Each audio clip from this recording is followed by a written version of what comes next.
doa yang sesungguhnya, yang tidak berkalam, yang tidak artinya berupa ayat atau berupa bicara sahabat beriman. Itulah yang dikatakan syahadah atau langsung. Kalau syahadia berarti masih melalui kalam ya, itu yang syahadia atau yang dikatakan tidak langsung. Lalu Tuhan berkata, apa kehendak Dia? Ini Tuhan berkata ya, apa kehendak Dia? Artinya Tuhan yang memiliki nama Alif Lam Mim Hadain. Dia berkata kepada asmanya yaitu Allah. Jangan salah paham sahabat beriman, berarti Tuhan dua, tidak ya? Jadi dia memperlihatkan sesuatu yang dia mau ya. Kabulkanlah ya Tuhan. Jadi Allah ini ngomong, Allah ngomong, yang Tuhan tadi ngomong, pesankan kepada Muhammad, amin. Amin itu sebenarnya kalau kita mengatakan amin, sahabat beriman ya, al-amin, ya itu sifat Allah. Amin itu sifat Allah. Makanya jangan kita cuma mengatakan doang amin ya. Tapi bagaimana perkataan tadi nusuk ke dalam diri kita sahabat beriman ya. Biar apa yang kita doakan itu terkabul. Kalau sudah Allah yang berdoa ya, Tuhan yang mengaminkan, maka Muhammad akan jadi nyatalah bagi Adam sahabat. Itulah perbuatan yang nyata, inilah yang dikatakan irodah ya. Begitu juga dari apa sebenarnya? Dari tidak sama sebenarnya. Ini sama dengan kejadian tadi sahabat beriman. Datangnya diri An, kehendak disaksikan oleh Am, maka An menutup mata, artinya bercerita kepada Allah, bercerita kepada Bila. Kalau kita zahirkan cerita ini ya sama halnya begini, umpamakan ya, kau pandanglah diri kita, kau pandanglah dirimu, apa yang kita mau. Jangan ngomong ya, jangan berkalam. Kau pandang jasad ini, pandang diri kita, apa yang kita mau. Jangan kita ngomong sekali-kali kita ngomong, kita mandang aja. Dengan apa? Dengan mata kita. Dia cuma memandang diri kau. Barulah kau tutup mata, itu dikatakan basiro. Ya, basiro itu hitam. Barulah kau tutup mata. Kau pertemukan wujudan dengan batin Bila. Bahwasan artinya keinsanan kau telah berkehendak. An itu adalah wujud sahabat beriman ya. An wujud. Kalau am itu batin Allah, batin Allah yang terlihat adalah jasad. Kau tutup mata, kau pertemukan wujud atau batin tadi, wujud an. Am tak lain ya. Dengan batin Bila. Dengan batin Bila. Bahwa batin Bila ini rasa ya. Rasa. Bahwasan keinsanan kau telah berkehendak. Yang berkehendak adalah inilah yang dipakai juga dengan sholat. Tapi kalau di luar sholat kita pakai Allahumma firli sahabat beriman. Kita pandang jasad kita ini. Pas kita pandang, kita butuh apa yang kita mau inginkan kepada Allah. Jangan kita ngomong. Kita pandang. Baru kita tutup mata. Kita pertemukan rasa ini di dalam nyawa kita. Kita pertemukan dengan kita bagaimana kita merasakan sahabat beriman dalam diri kita ini. Itulah yang kami menyampaikan. Kamu menyampaikan juga tapi dengan tidak bercerita, tidak berbicara. Dia akan menjawab sahabat beriman. Si wujud ini silakannya dia akan menjawab. Kita tutup mata, baru kita membuka mata. Alhamdulillah. Kita melihat, kita pandang diri kita. Alhamdulillah. Padahal dia telah katakan kesempurnaannya kepada kita.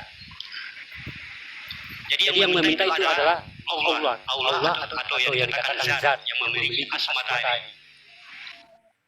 Tapi bukan artinya bukan Allah bersifat zat ya, atau Allah itu zat bukan ya. Tapi zat itu artinya Allah itu wujud zat. Jadi selama ini yang dikatakan Allah itu adalah asma yang dikumpulkan kepada zat. Zat ini dia memohon ampun juga sama Tuhan. Tuhan atau pemilik yang nama Allah tadi. Jadi jangan salah paham kita sahabat. Makanya Allah itu nggak mau kita sampai kepada zatnya saja ya. Allah itu nggak mau kita sampai kepada sifatnya. Tapi bagaimana kamu bertakwa harus benar-benar artinya kita bertakwa. Sudah takwa nih, tapi Allah nyuruh lagi kita bertakwa. Padahal sudah kita beriman, tapi disuruh takwa pula. Sudah takwa, tapi disuruh juga bertakwa. Itu namanya Allah ini jangan sampai jatuhnya kita membaca dirinya kepada namanya, kepada sifatnya, kepada zatnya, tapi bagaimana sampai kepada ini. Jadi lewat apa ya? Lewat tadi wujud-wujudnya sahabat beriman yang dikatakan nyawa bagi kita atau batin. Jadi kita pandang diri kita ini, pandang apa yang kita kendaki. Sebenarnya sama saja dengan kedudukan para wali-wali dulu. Kalau orang wali-wali dulu kan nggak wali tuh kalau nggak duduk di punya Allah. Wali itu dia belum duduk tuh sebagai mursyid kalau belum duduk di punya Allah. Sebenarnya mereka hanya menerapkan apa yang mereka pandang di dalam diri mereka itu. Apa yang mereka pandang di luar diri mereka itu. La ilaha illallah. La ilaha illallah. Akan kulitku. Itu kalamnya. La ilaha illallah akan kulitku. Akan kulit. Rahasia Allah. Jadi kebanyakan para wali-wali itu di kulit itu yang dipahami. La ilaha illallah akan kulitku. Mereka memandang diri mereka, memandang diri jasad mereka ini. Tapi mereka sudah nggak ada tuh, makanya saya katakan tagali. Kalau udah Allah yang berkuasa di dalam diri kita, biar juga kita minta apa? Jangankan duit sahabat beriman ya, hujan aja kita minta turun, dia turun tuh. Minta hujan turun, dia turun. Kenapa? Itu yang meminta sudah Allah sendiri sahabat. Artinya Allah sudah menguasai diri manusia itu, bukan lagi kehendaknya manusia, sudah kehendaknya Allah sendiri. Makanya itulah dikatakan kun fayakun, maka jadilah. Jadi bagaimana kita memandang diri kita ya, memandang zahir kita akan kulitku ini. Berarti di situ kita sudah mengingat Allah, mengingat kebesaran Allah, mengingat kuasa Allah. Jadi di situ kita sudah bertuhan dalam 24 jam. Karena kita sudah zikir dalam 24 jam, sebagaimana jantung kita berdebar 24.000 kali dalam setiap harinya. Makanya kita harus bertuhan dalam 24. Dengan apa? Dengan kita pokoknya mau tidur, pokoknya selagi kita masih melihat tubuh kita yang zahir ini atau kulit kita ini. Saya akan Allah itu memandang kita. Di situ kita mengenal Allah, mengingat Allah. Selagi kamu masih nyata, selagi kamu masih bisa dilihat orang, disitulah kamu memandang zahir kamu bahwa aku ini masih dalam pengawasan Allah. Disitulah kita mengingat Allah. Inilah yang mengingat tanpa lupa. Mengingat tanpa lupa. Tapi kalau kita dengan cara mengingat Allah dengan kepala kita, dengan pikiran kita, lewat mobil aja udah lupa tuh. Jangankan lewat mobil, makan aja kalau mertua lewat itu udah lupa mertua. Apalagi Allah sendiri kan. Makanya serahkan pada yang tidak memiliki sifat lupa, yang tidak memiliki sifat mati, yang tidak memiliki sifat pikiran, serahkan kepadanya. Jadi dia satu yang memandang, jadi kamu jangan merasa kamu yang memandang. Pas dia memandang zahirnya yang sempurna, akhirnya yang dikatakan syahadat beriman ya. Syahadat, sesungguhnya syahadat. Kalau kamu sudah mengakui dirimu adalah hambanya Allah, kalau kamu sudah mengakui kamu adalah umatnya Allah yang diakui oleh Allah, kamu jangan harus merasa nyata di situ. Asyhadu la ilaha illallah, kita merasakan wujud di dalam diri kita yang mampu menghidupi kita, yang mampu mematikan kita. Wa asyhadu anna Muhammadar Rasulullah, kita memandang kesempurnaan diri kita. Sesungguhnya inilah wujudnya Allah. Tapi bukan yang keakuan diri yang menyebut ya, bukan keakuan diri yang ngaku, tapi Allah itu sendiri. Karena kalau kita yang ngaku ya, sindi kita yang di situ kita sendiri. Makanya keyakinan dan keimanan kita kepada Tuhan ya tidak bisa kita landaska kepada namanya. Sesungguhnya namanya Allah Alif Lam Lam Ha ini biar kita artinya mengkaji. Allah sengaja menurunkan namanya artinya bagaimana kita mengkaji namanya Alif yang artinya yang sudah menghimpun. Yang sudah menghimpun dari alif tersirat yang tidak kelihatan menjadi alim aktar yang zohir, menghimpun segala apa yang ada dalam dirinya, menjadi pada umum manusia. Itulah alif, lam adalah alam, alam kedua adalah sifat, ha adalah zat. Itu dikaji sahabat beriman. Allah sengaja menurunkan namanya untuk kita kaji, untuk mengenal ketuhanannya.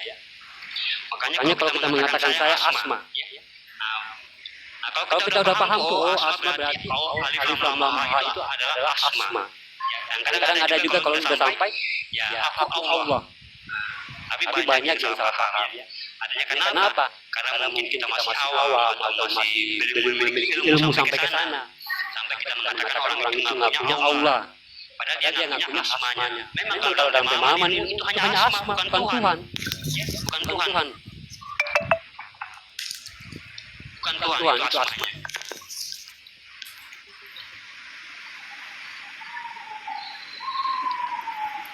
Jadi begitu caranya kita kalau berdoa sahabat iman ya. Begitu juga dalam ibadah tadi. Bagaimana kalam-kalam ini kita masukkan ke dalam diri kita. Makanya kalau kita habis sholat, nggak diperintahkan untuk berdoa sahabat iman, karena sholat itu adalah doa itu sendiri. Jadi kalau udah ada rezeki ya di dalam diri kita, rezeki itu akan ikut. Kalau udah ada pemilik uang, ya uang itu akan ikut karena sudah ada pasangannya. Kenapa? Allah itu artinya ya maha rezeki, pokoknya segala macam bentuk rezeki, uang atau kesehatan atau yang bagaimana. Ya sudah, Tuhan ini yang sudah menentukan segalanya.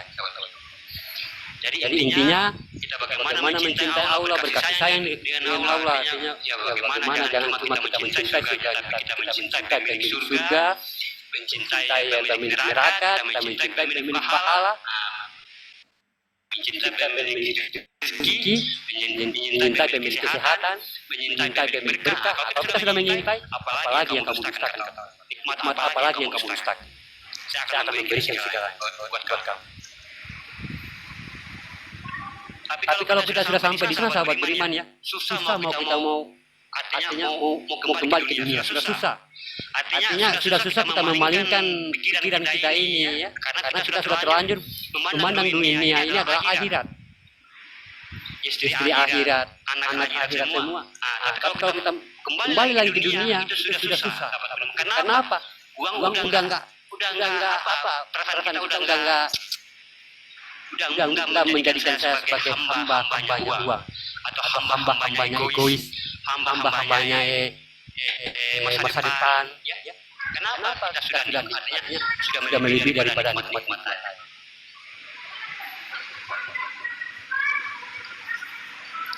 Jadi kalau orang yang sudah sampai di sana sahabat beriman luar biasa, sudah nggak ada pikiran-pikiran itu bagaimana mau mengedepankan masa depannya, mengembangkan masa depan, pokoknya udah nggak ada, udah hilang.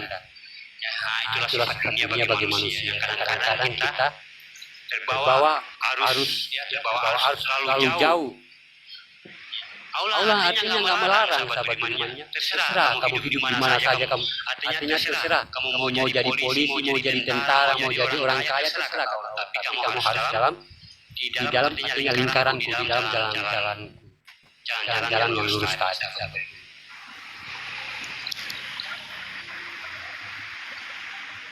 Ya mungkin ada yang mau bertanya kan ya, silakan.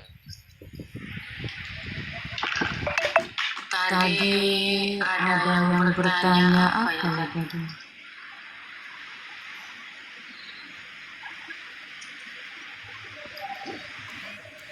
Siapa ya? Tapi belum nulis dia. Silakan yang bertanya di bawah. Ditulis dulu aja. Bagus Bang Geget itu, nanti itu nyalain jadi siapa yang alhamdulillah Bang Geget izin Bang hamba Allah.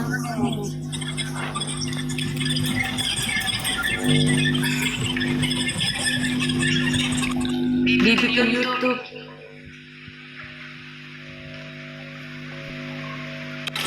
Kemarin kan saya yang merekam Bunda, tapi udah nggak bisa, udah penuh. Jadi beliau cerita saya ada channel saya upload di sana semua ada. Saya simak balik semuanya di sana. Apa yang saya rekam semua di sini. Alhamdulillah, jadi bisa diulang lagi ya. Masya Allah. Masa Bang Alan hidupnya di Malaysia kok HP-nya cepat penuh. Harusnya Nggak tahu iPhone dong. apa masalahnya saya gitu. Kalau dulu iPhone Harusnya iPhone dong. nggak bagus, cepat pandai.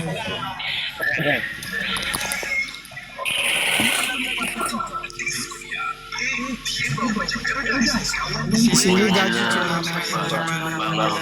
minum karena ngasih ibu bayar makan. Sini yang mati. Ini tidak. Artinya itu hanya artinya cerita. Artinya seakan-akan ilmu ini dibunyikan sahabat beriman ya, dipadamkan, dihilangkan karena mereka salah paham dengan judulnya tadi yang saya katakan tadi, yaitu sir atau rahasia.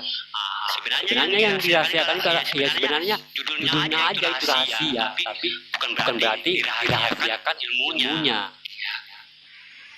Bukan dirahasiakan ilmu. Itu sebenarnya cerita-cerita itu artinya sebenarnya kalau kita mau dengar kebenarannya itu tidak benar bahwa dia ini itu sebenarnya enggak. Masa sama-sama wali mau kayak gitu ya enggak, mustahil sahabat beriman ya.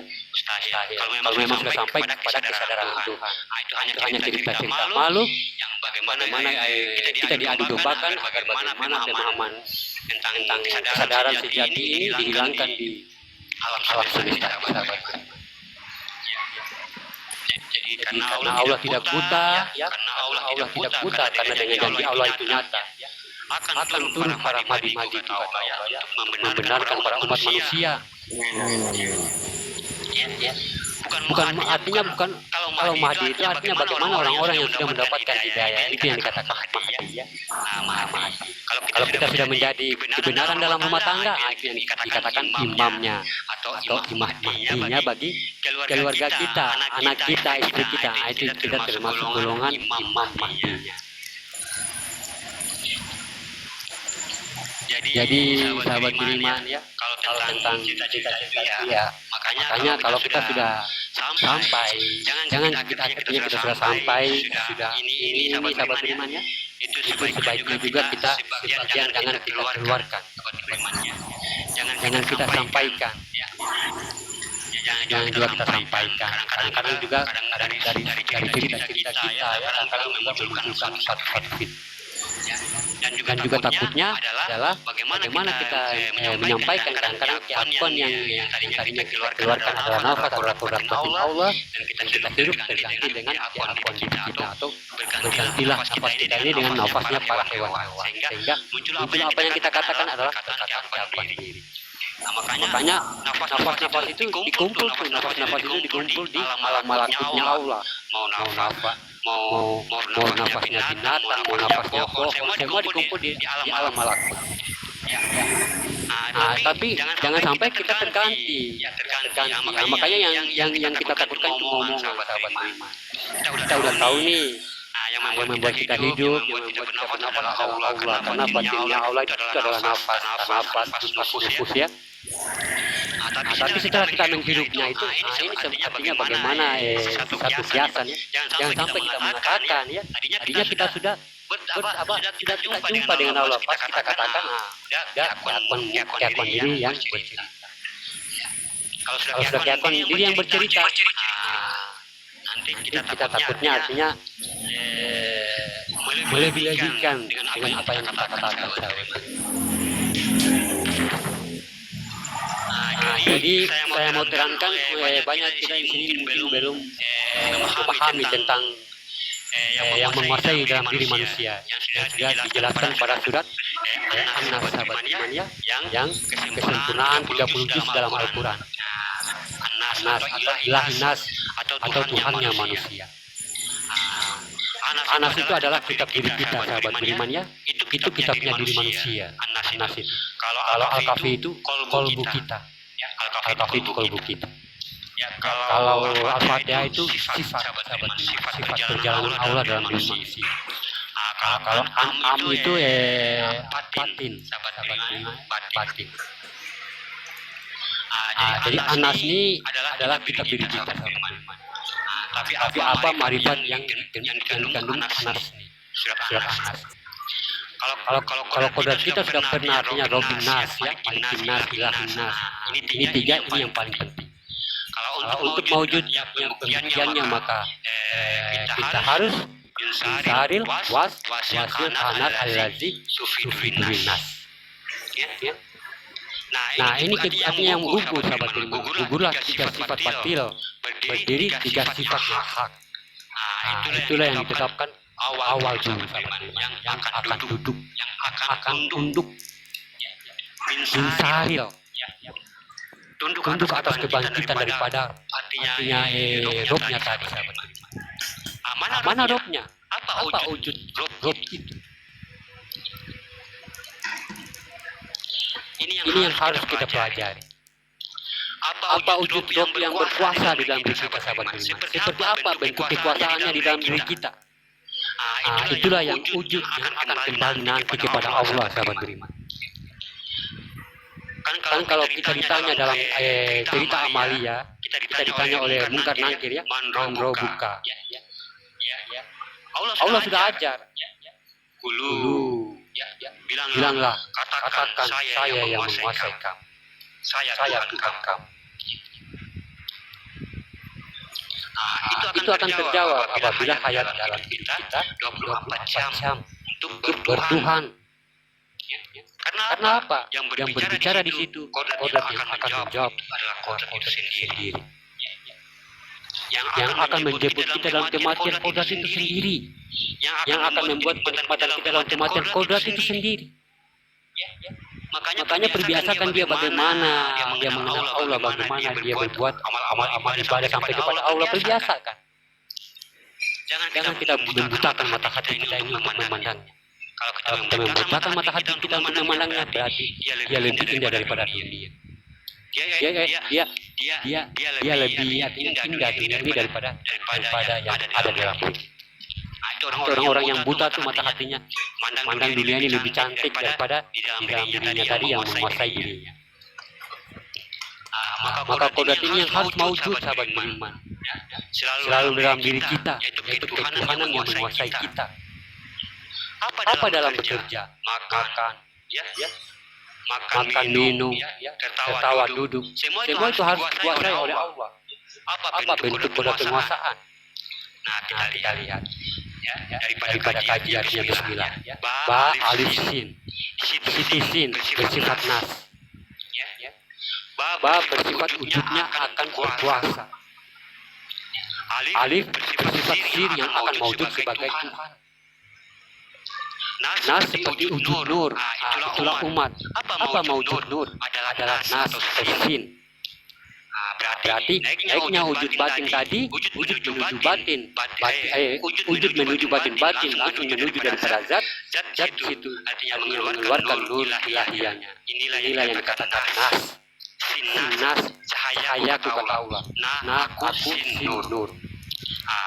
Itulah yang dikatakan nur ilahiyah. Sahabat beriman. Jadi kalau kita memanggil kodrat daripada ba alif sin tadi ya, batin dan sir mewujud di dalam nur dan penuh meliputi sekalian alam dalam diri manusia, rongga-rongga diri sehingga luputlah kamu di situ. Luputlah kamu dalam nur itu. Luputlah kamu dalam nur ilahiyahnya Allah.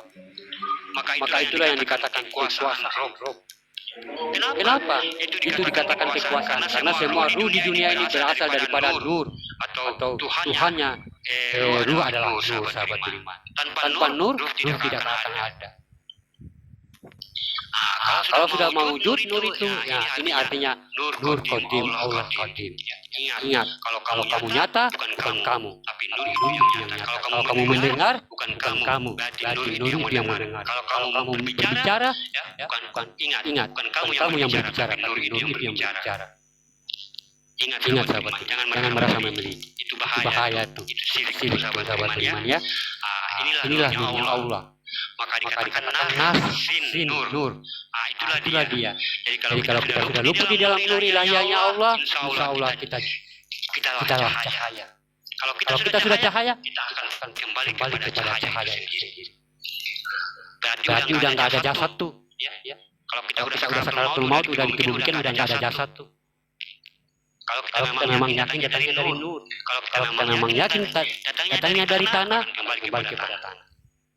Ya. Tapi kalau kita yakin kita dari nurnya Allah atau cahayanya Allah, kita akan kembali kepada yang cahaya yang suci, kembali ke asalnya. Sahabat-sahabat, apa yang suci di dalam diri kita?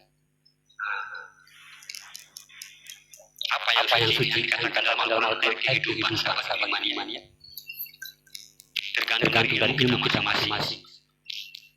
Inilah mawjud, Rabbin Nas, Malik Nas, Ilahi Nas yang tiga. Dia yang wujud, bangkit dan hayat. Inilah nur semata. Luput kita di dalam itu. Maka sirnakan tiga kodrat di depan bin Saril, Wasil, Khanas. Sirnakan was-was, sirnakan akalmu, pikiran apa yang kamu pikirkan. Sirnakan keakuan. Makanya di surat An-Nahl sudah menerangkan bin Saril, Wasil, Khanas. Buang rasa was-was, keraguan buang. Makanya kalau kita sudah masuk dalam tekanan, kalau kita membawa dengan pikiran kita ragu-ragu, itu udah nggak sampai dah. Kita nggak bakal lagi beriman. Sahabat beriman. Allazi yuwaswisu fi sudurin nas minal jinnati wan nas. Jinnat itu apa? Akal. Jenius. Sedikit logika, mana dalilmu.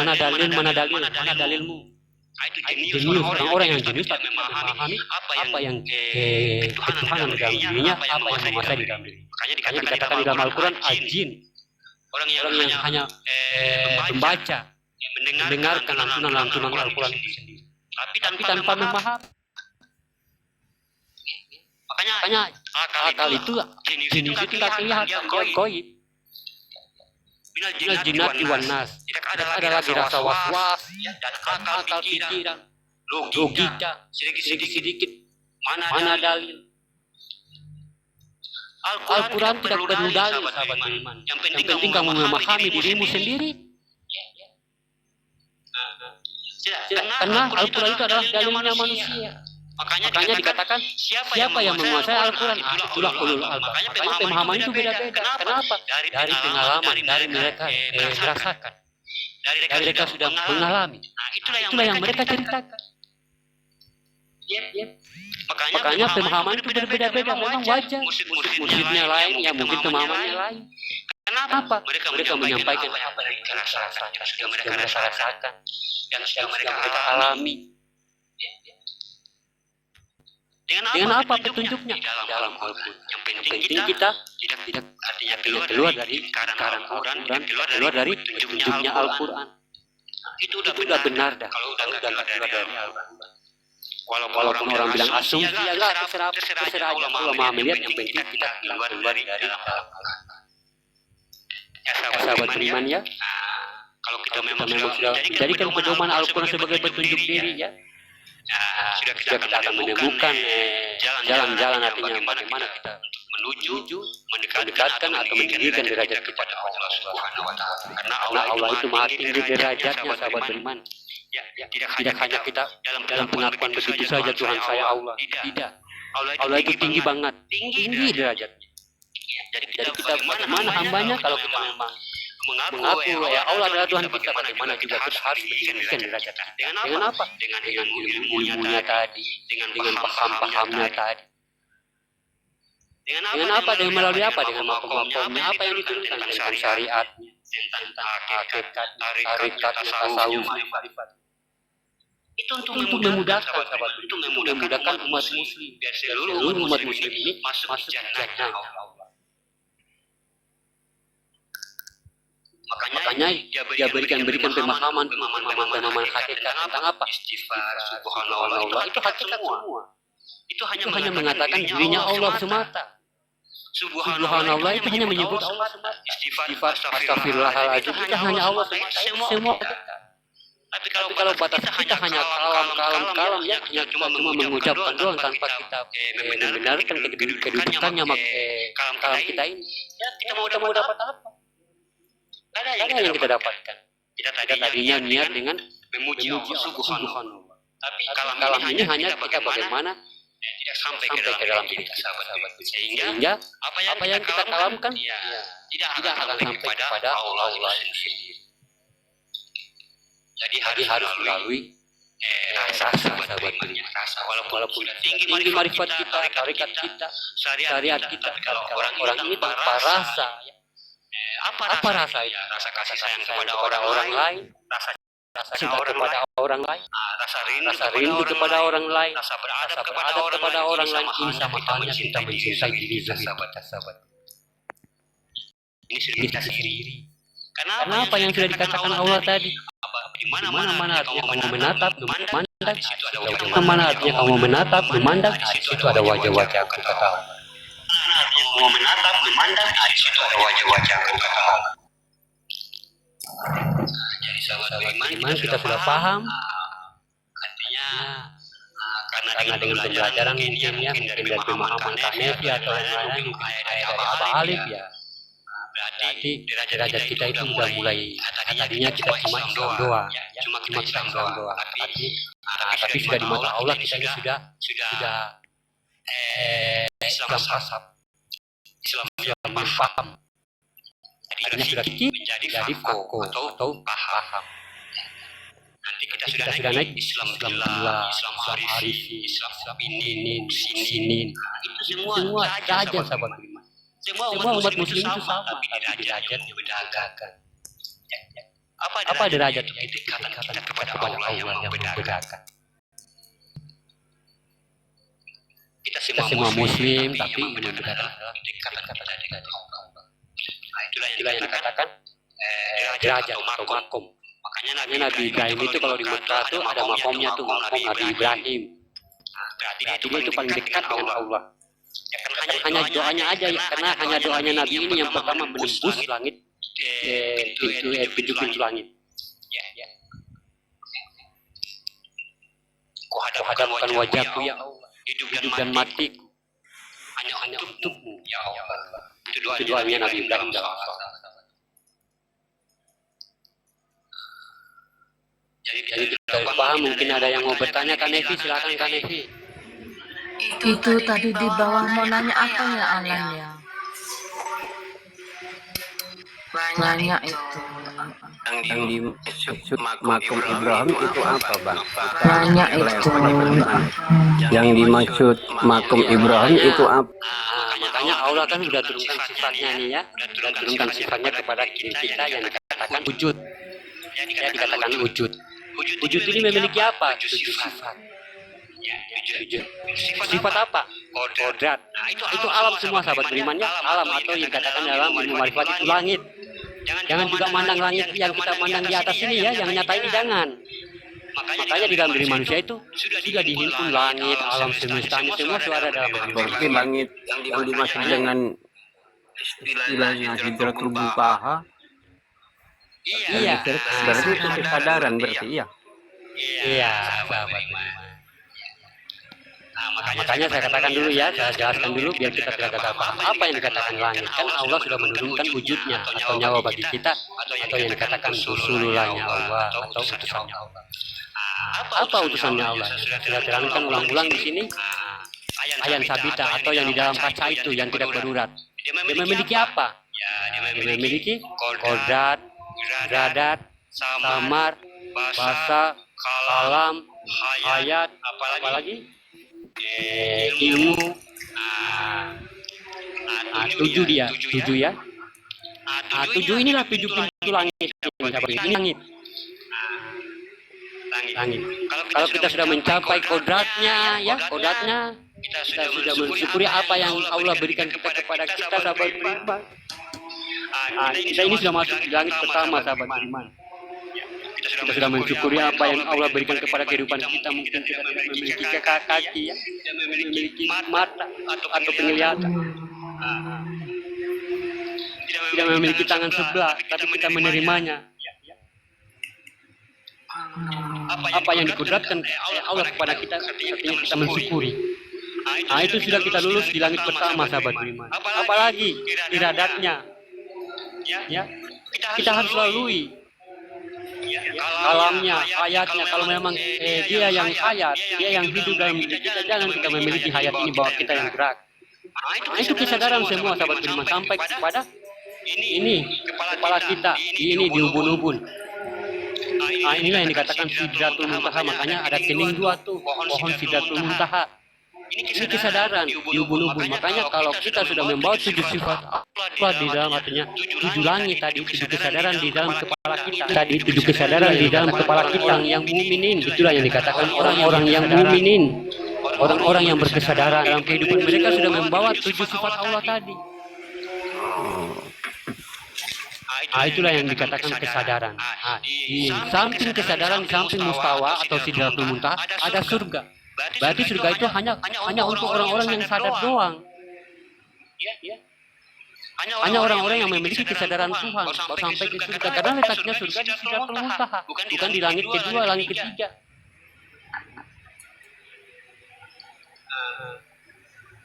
Di samping pohon Sidratul Muntaha itu ada surga di situ, ada jannah. Jadi Allah memperlihatkan kepada Nabi Muhammad ya tentang bagaimana gambaran surga, bagaimana gambaran neraka, sahabat beriman. Itu cuma gambaran doang.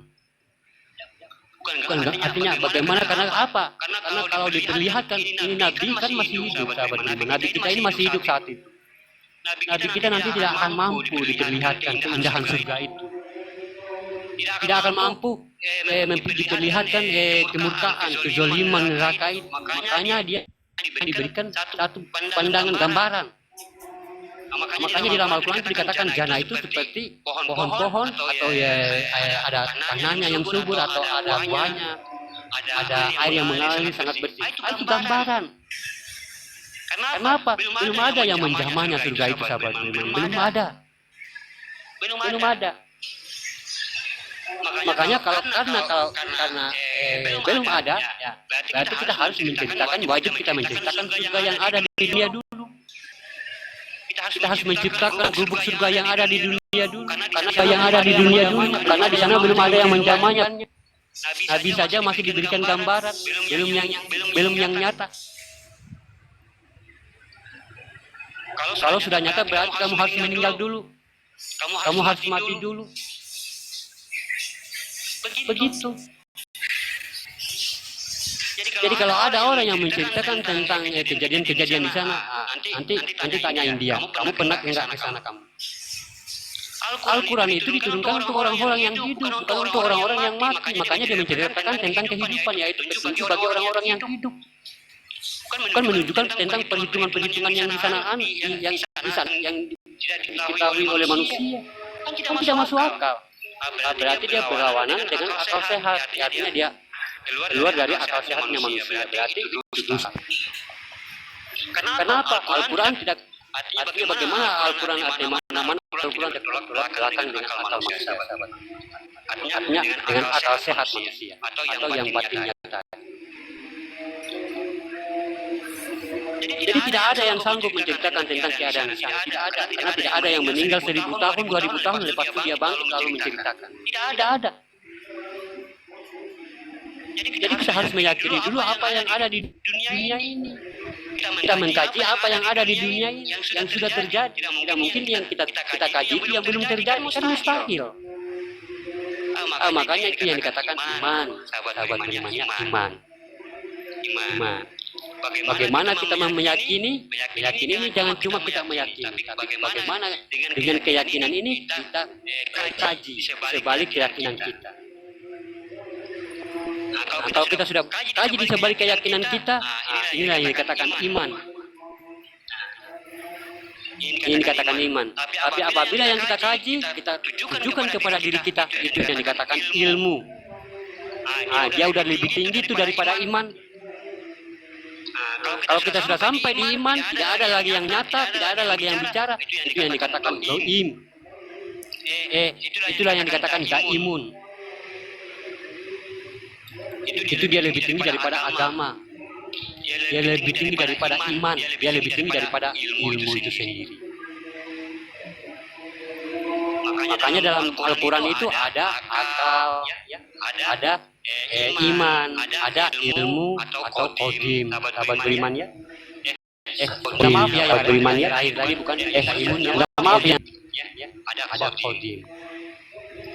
Kalau kita cuma membaca, itu akal.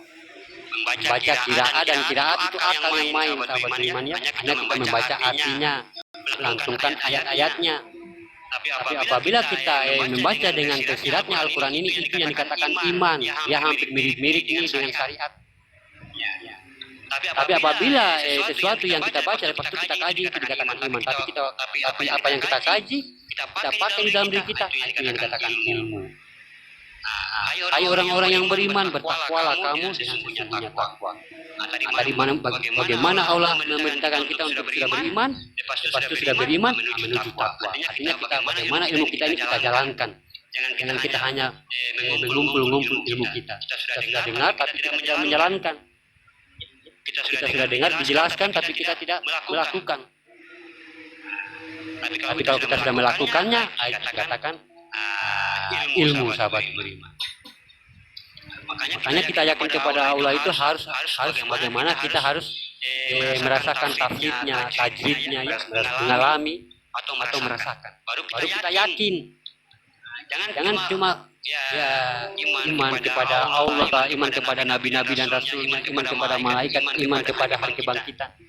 Anak-anak juga pada tahu tuh baca kayak gitu. Tapi bagaimana itu? Karena artinya kalau kita cuma ngaku itu bukan imannya seorang muslim.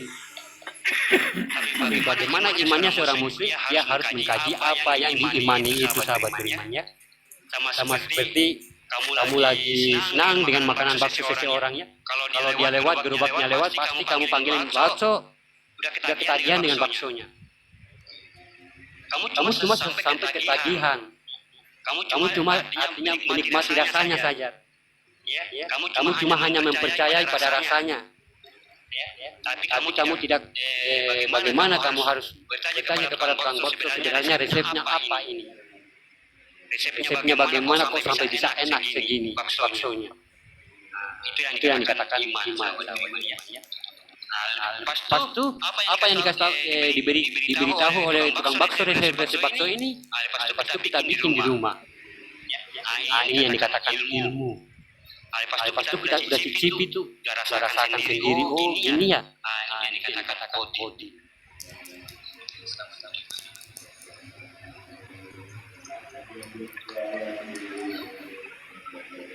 Jadi ilmu. Jadi jangan kita berpatokan dengan agama, sahabat beriman. Agama itu karena ada agama karena mengenal Allah. Ada agama karena mengenal Allah. Jangan kita berpatokan kalau ilmu itu agama, sahabat. Tapi dalam bicara Al-Quran tidak keluar dalam Al-Quran. Karena Al-Quran adalah jalannya Tuhan. Karena Allah itu yang mengadakan agama itu. Karena sudah kenal Allah ini, makanya ada agama itu. Jangan kita mencintai agama menjadikan Tuhan. Itu tidak bisa. Kalau kita sudah mencintai Tuhan, berarti kita sudah mencintai agama kita. Tapi jangan jadikan agama yang saya katakan tadi. Kalau kita sudah berilmu, kita tidak lagi berpatokan kepada agama. Yaitu menjadikan Tuhan itu sebagai menjadikan agama itu sebagai Tuhan. Kalau kita menjadikan agama ini sebagai Tuhan, apapun yang kita lihat ya, mungkin non muslim atau yang bukan agama Islam, itu ada rasa benci, ada rasa berbeda, ada rasa kayak dibilang kayak inilah macam-macam. Karena apa yang kita cintai adalah agama kita sendiri. Seharusnya kita sebagai umat muslim harus kita mencintai Allah. Kalau kita sudah mencintai Allah, berarti kita sudah menerapkan kelakuan agama itu sendiri. Berarti kita sudah mencintai agama itu sendiri. Makanya dikatakan awaludin marifatullah. Adanya agama itu karena Allah. Tapi kita kebanyakan kebalik, sahabat beriman, kebalik. Itu kita mencintai agama daripada Tuhan itu sendiri. Sehingga muncullah perbedaan sahabat berimannya di antara umat muslim. Mungkin itu dia non muslim atau sama-sama muslim, muncullah perbedaan.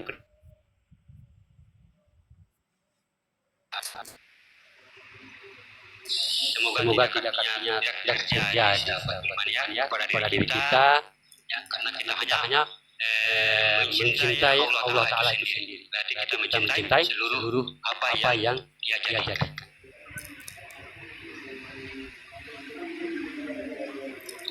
Ya mungkin Abang Taufik mau bertanya, silakan Abang Taufik. Atau mau bernarasi, silakan.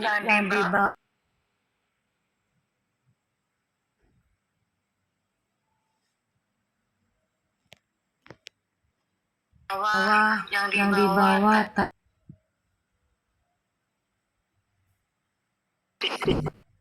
Al-Fatihah itu ya Al-Fatihah itu sendiri ya, sebagai Al-Fatihah itu ya Al-Fatihah itu sendiri ya, sebagai umulnya Al-Quran, sahabat-sahabat iman ya, atau sifatnya Allah itu sendiri. Ini Allah artinya bagaimana alif ini dalam bismillah lenyap dalam purba dan menuju milah ya. Ini perjalanannya, artinya Al-Fatihah ini merangkum tujuh perjalanan Allah. Yang saya sudah jelaskan apa? Qodat, iradat, sama basar dalam ayat itu tujuh. Makanya Al-Fatihah itu tujuh. Karena di sini dia artinya bagaimana dia memperjalankan dirinya, artinya dia memperjalankan dirinya yang dijadikan tadi kepada manusia menuju atau kehidupan yang diperantarakan kepada masa rahim dan masa rahmat atau bapak atau ibu di pagi. Inilah artinya bagaimana karena kenapa dikatakan Al-Fatihah ya, artinya menjelaskan tentang bagaimana kita mengikuti wujudnya sifatnya dalam diri kita. Yang dikatakan ihdinas siratal mustaqim ya, ihdinas siratal yang tersirat mustaqim atau ke hadapan Allah. Itu adalah zat, sahabat beriman, zat yang tersirat. Ihdinas, nas itu manusia atau manusia yang beragama atau manusia yang bertuhan. Harus mengikuti yang tersirat di dalam dirinya. Apa yang tersirat di dalam diri manusia? Jadi apa yang artinya kita merenungi diri kita sendiri? Apa yang tersirat? Apa yang harus saya ikuti? Yang saya sudah jelaskan tadi dalam surat An-Nas tadi. Mana diri manusia? Artinya mana diri yang Rabbani yang menguasai itu, yang menguasai manusia tadi? Mana yang artinya yang Rabbani yang menguasai Tuhan tadi? Menguasai manusia tadi mana? Inilah yang dikatakan diri wujud itu, yang dikatakan yang tersirat itu. Dia tersirat tapi kita rasakan sahabat beriman. Inilah yang jalan yang lurus. Inilah yang jalan yang lurus. Jalan yang lurus bukan berarti harus bagaimana untuk kita menuju jalan yang tidak terlihat, tidak. Jalan yang lurus ada pada dirinya. Apa saja yang ada pada dalam dirinya, yaitu qodat, iradat, samar, basar, kalam, ayat. Makanya apa yang kamu gerak di dalam dirimu, apa yang kamu miliki ilmu di dalam dirimu, apa yang kamu pandang di dalam dirimu, apa yang kamu pokoknya semua itu adalah dari Allah itu sendiri. Itulah jalan yang tersirat. Jalannya yang tersirat di dalam dirimu itu. Itu yang kamu jalankan. Itu yang kamu hadapkan di dunia. Tidak bisa kamu artinya keluar dari jalan yang lurus. Karena itu sudah jalan yang lurus. Jalan yang lurus apa? Berarti kita harus mematikan diri. Itulah jalan yang tersirat. Makanya saya katakan kalau kita sudah di kepala kita ini, artinya kita sudah gulingkan pikiran kita sudah menggulingkan akal sehat kita, akal kita tentang meyakinkan kepada Allah ya. Lepas itu kita menjalankan tujuh sifat Allah di kepala kita. Mungkin mau kerja, mungkin mau bersedekah atau gimana pokoknya dalam setiap perbuatan sehari-hari. Kita bawa dengan tujuh keakuan Allah di dalam diri kita ini, yaitu yang tujuh sifat tadi. Yaitu yang tujuh sifat yang katakan sifatnya salah dianya Allah. Yang tidak bisa kita miliki, yang tidak artinya hanya Allah memberikan perantara, hanya Allah artinya memberikan sementara. Tapi jangan kita memiliki. Ini yang kita bawa, inilah yang dikatakan jalan tersirat, jalan yang lurus tadi. Makanya sama halnya itu kita memakan diri kita, sebenarnya sama.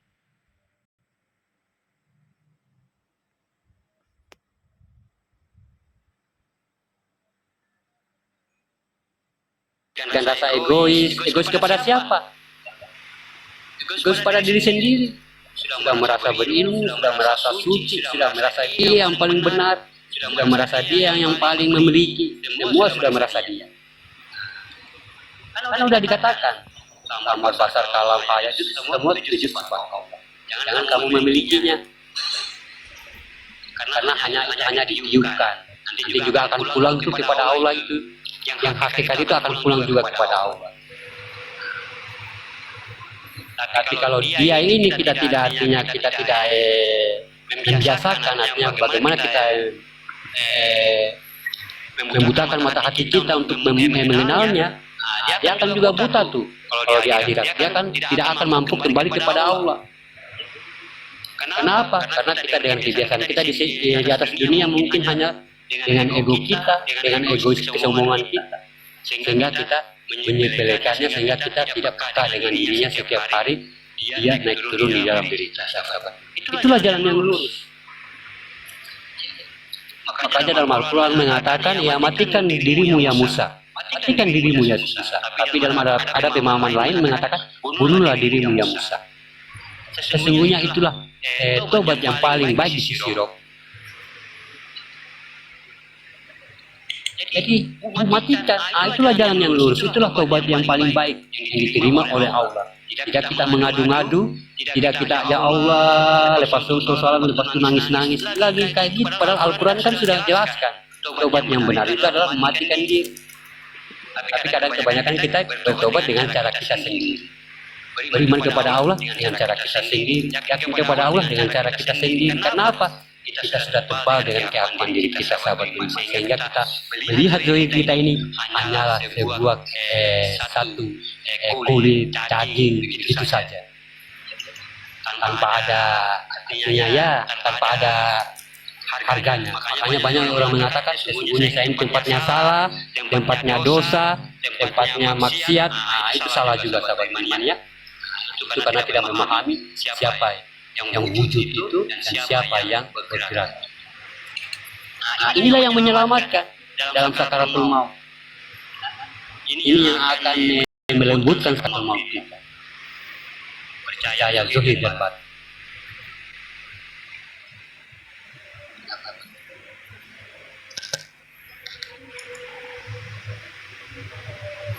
Kalau kita sudah paham ya, zahir kita adalah Allah.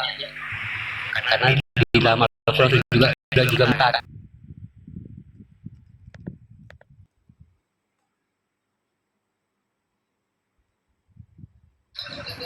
kenapa dikatakan dirinya Allah? Ya, ini sekali lagi ya saya terangkan, dirinya Allah itu bukan berarti memilih alif lam lam ha, ya. Dirinya Allah yang dijadikan, atau yang dikatakan dalam Al-Quran, diri yang ditiupkan atau nyawa yang kutiupkan. Setelah sempurna kejadiannya, maka kutiupkan ruh. Maka tunduklah kamu kepadanya. Itu yang dikatakan diri yang dijadikan oleh Allah. Kenapa? Allah itu sudah nggak ada namanya dah. Makanya kalau dalam kategori ma'rifat itu dikatakan Tuhan. Karena nggak, artinya udah nggak bisa diperumpamakan dengan akal kita, dengan pikiran kita bentuknya.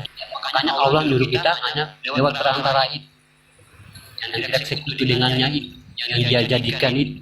Itulah yang dikatakan dirinya atau nafsahu, atau dalam surat Yasin yang dikatakan amruhu, nyawaku kata Allah atau ruhku kata Allah. Nah, kalau ruhnya Allah yang dikatakan Tuhan. Kalau ruhnya makhluk dikatakan ruh. Ya, jadi kita harus membedakan ya, mana ruhani dan mana ruh. Ruh karena ruh, jangan kita berpegang kepada ruh, karena ruh dikatanya makhluk, sahabat. Jadi manusia dihidupkan, kita hidup bukan karena ruh. Kita bernafas bukan karena ruh. Tapi di dalam ruh ada yang menggerakkan sehingga ruh ini dia bergerak, dia bertingkah. Makanya dikatakan gerak yang bergerak ada yang bergerak itu ada yang menggerikan. Itulah yang dikatakan dalam juga sholat. Ada rakaat dan rukun. Ya. Rukun itu yang bergerak tuh kayak seumpama kita taruh patung tuh. taruh patung di depan rumah atau di dalam rumah, patung di depan rumah atau di dalam rumah, suruh dia bergerak, nggak bakal bergerak. Nah, itulah jasad. Tapi jasad patung ini bergerak karena ada yang menggerakkan. Ini yang dikatakan afalullah atau gerakannya Allah itu sendiri.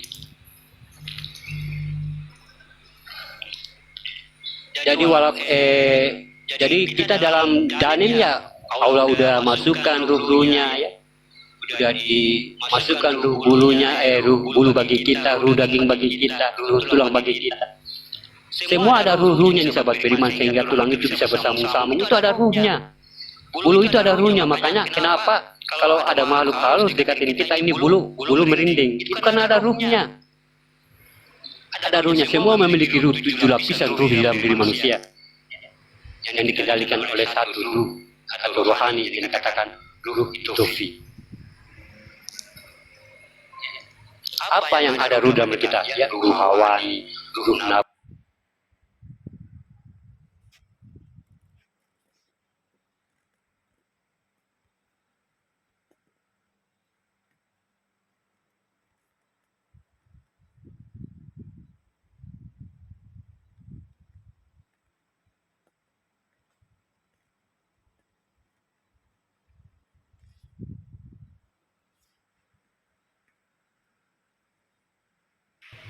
Alif lam mim, makanya dia 3 menuju yang 1. Kalau tidak 3 dia nggak menjadi nyata sahabat beriman. Kalau nggak 3 ini nggak ada 3 ini nggak bisa zohir dia. Makanya dia ini tidak bisa pisah. Bagaimana yang 3 ini menjadi 1? Nampak lagi, jelas lagi ya, wujud lagi ya. Makanya mereka 3 ini saling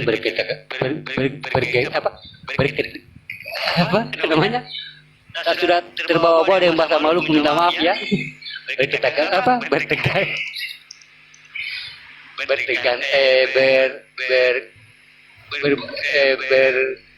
Berkaitan, bergantungan, saling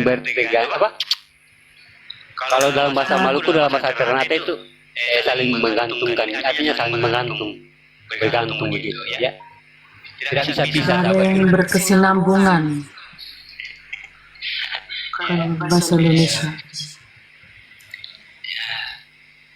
Jadi minta maaf kalau ada bahasa-bahasa Maluku yang saya sedikit terapkan di sini, minta maaf ya.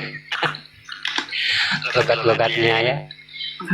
Karena saya memang kadang-kadang memahami ya emosi di sini, kadang-kadang saya kebanyakan pakai bawa-bawa bahasa Maluku sahabat beriman. Bahasa daerah. Ya, bahasa daerah. Apa tuh? Nah, jadi itulah yang tersirat dalam Al-Fatihah itu ya. Ihdina siratal mustaqim, siratal ladzina ya. Ada lagi yang tersiratnya. Nah itu aku kata Allah ya. Nah itu aku. Makanya jangan kita cuma ngomong-ngomong anak. Kalau nggak tahu hakikatnya dosa kita. Ya, anak-anak aku. Karena yang merasa memiliki, yang merasa berhak itu aku itu hanya Allah. Jangan kita mengatakan aku yang berilmu, aku yang tidak bisa. Kata aku itu nggak bisa, karena hanya Allah yang bisa mengatakan aku. Makanya Ihdina siratal mustaqim, ada lagi di situ, ada atau aku ya, ya. An'amta alaihim ya. Itu yang marifat sahabat beriman, yang di depan kita ini, yang diri halus ini ya. Makanya dia tidak bertempat, dia tidak di luar atau di dalam, tapi kita senantiasa merasakannya seakan-akan di dalam diri kita, keluar naik dan turun. Tapi dia tidak bertempat, tidak di luar dan tidak di dalam, tidak di luar dan tidak di dalam. Dia cuma hanya mengisi rongga-rongga kekosongan yang ada di alam semesta diri manusia, sehingga organ-organ di dalam manusia bekerja dengan semaksimal sesuai dengan apa yang dikerjakan, seperti ginjal, jantung ya. Itu tidak dengan sendirinya sahabat beriman, tapi dengan afalnya Allah tadi. Dia bisa mampu memisahkan mana yang sehat bagi tubuhmu, mana yang bisa yang tidak baik bagi tubuh. Dia pisahkan, bukan organ yang memisahkan, tapi dari Allah itu sendiri. Coba lihat, kalau dia udah nggak ada, artinya yang menguasai diri manusia itu udah nggak ada. Ya udah jadi bangkai kan? Kalau udah jadi bangkai mau ngapain dia?